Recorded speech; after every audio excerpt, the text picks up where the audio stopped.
Today we are going to talk about another topic, which is rounding rounding of the numbers. Rounding of the numbers.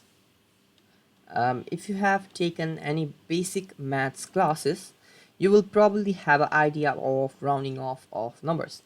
And in physics or chemistry as well, we are going to basically do the same. So talking about the definition, the process the process of correcting the process of correcting the value of a physical quantity, the value of a physical quantity by dropping dropping the last digits the last digits which are not which are not significant are not significant and beyond and beyond and beyond the precision limit the precision limit of the precision of the the measurement is called rounding off. um, this sounds like a pretty difficult definition if you think about it, but it's actually pretty simple. So basically what we are doing, we are just removing the last term and which are not significant, since we only care about the significant digits. Because if you don't specify the significant digits, or if your answer is not in the significant digits, it might be a big problem. So let's talk about why it could be a big problem. Suppose you had a plane, and if you were given wrong information, the plane could crash. That's why significant digits are important.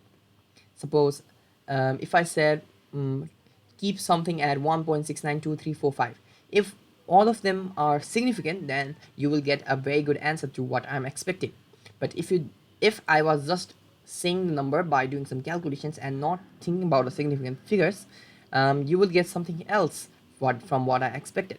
It will be pretty close, but in very serious situations and in very accurate and in places where we need very accurate measurements, that can cause big problems. That's why significant digits rounding off are important concepts that you should know.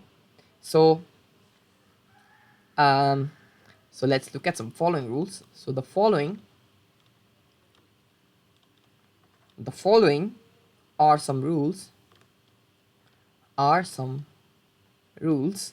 So right over here we are we are rounding off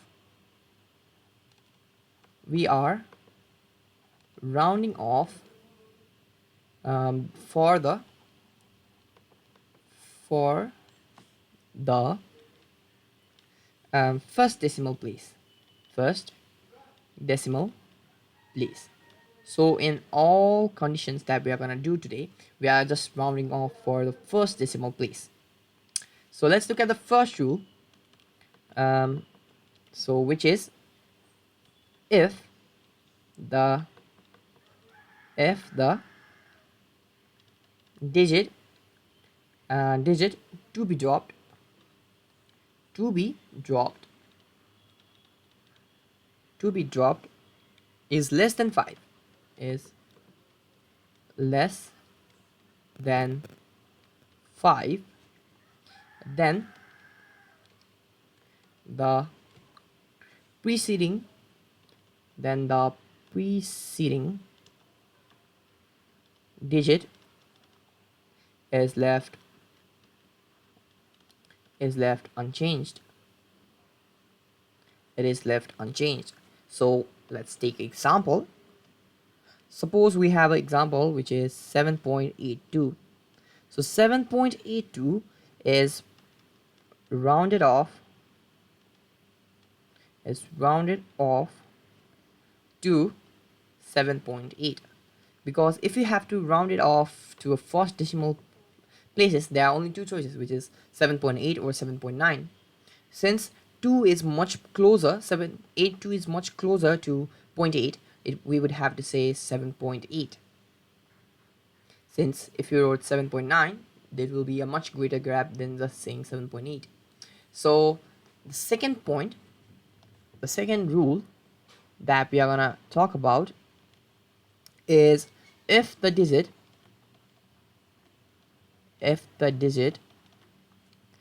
to be dropped to be dropped to be dropped is more than 5 is more than 5. If it is more than 5, then the preceding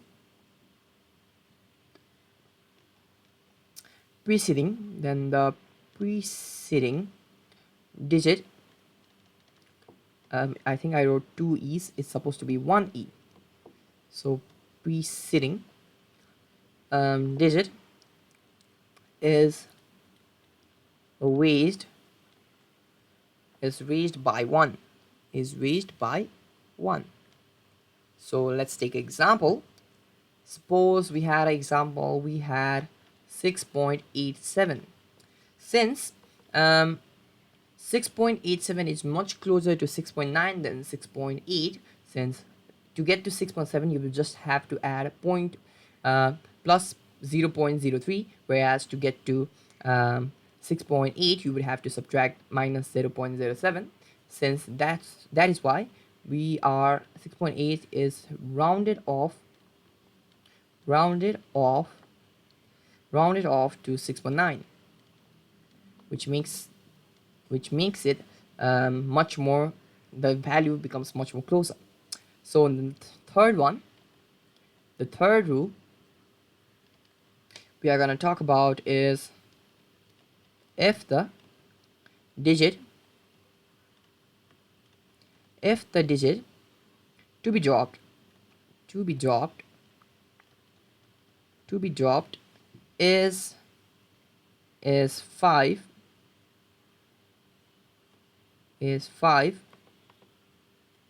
followed by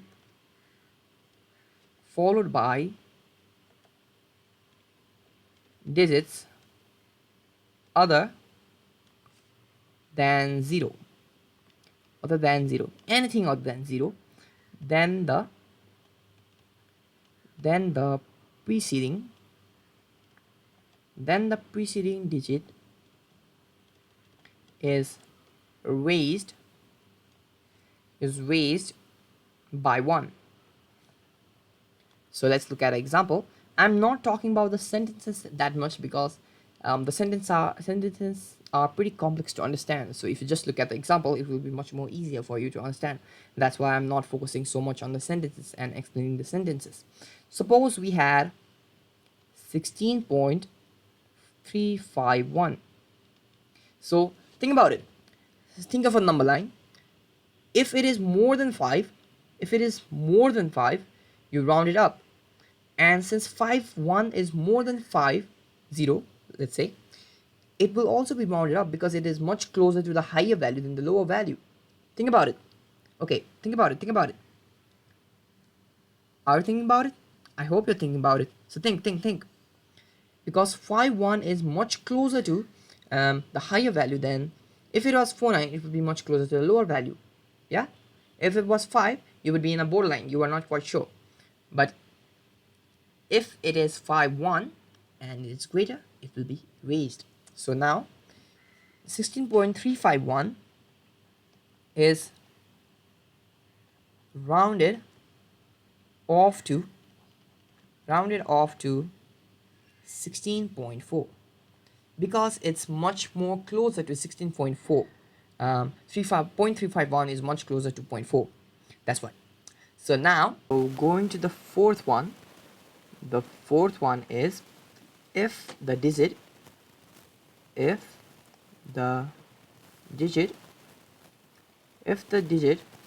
to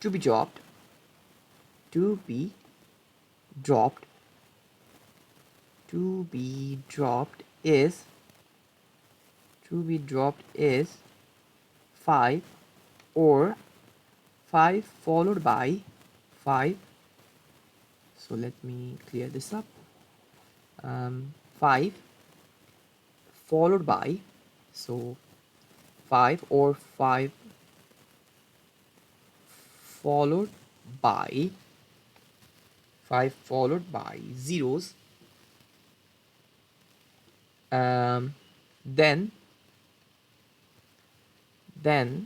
the preceding digit, so now then the preceding digit is left unchanged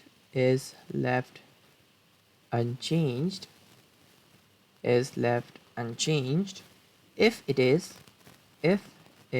is even, whereas the preceding digit is raised by 1 if it is odd. So looking at the rule, you might find the rule quite surprising and non-intuitive. So I will give you some examples and explain why there are such rules. So we are going to take two examples for the two different cases. The first example is 3.250. So if you look at the rule, it's 5 followed by zeros. So 5 followed by zeros, or it could just have been 25, it doesn't matter. It becomes 3.2 since this is even. So now 3.2 on rounding off. Also taking another example, suppose we took 3.750, and since this is 5 followed by zeros and this is 7, which is odd, it is rounded off to 3.8. So you might have a question, which is why we are not changing for this case. So we are keeping the 2, and why we are increasing it by 1 right over here.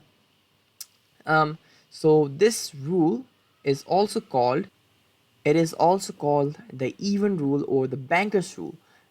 So why we convert the here we don't convert, so we don't add 1, and here we add 1 is because when you're taking a lot of data, so you suppose you take a lot of data, then some will be even, some will be odd, and if you think about it, it's gonna be about 50-50.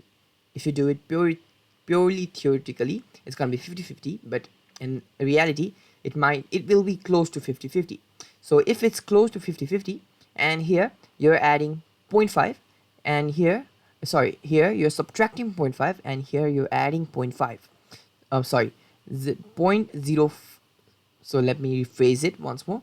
Here you're subtracting 0.05, here you're adding 0.05. So in the end, if you take all the numbers and average them out, the error disappears. Why does the error disappear? Because you're adding in sum and subtracting in sum.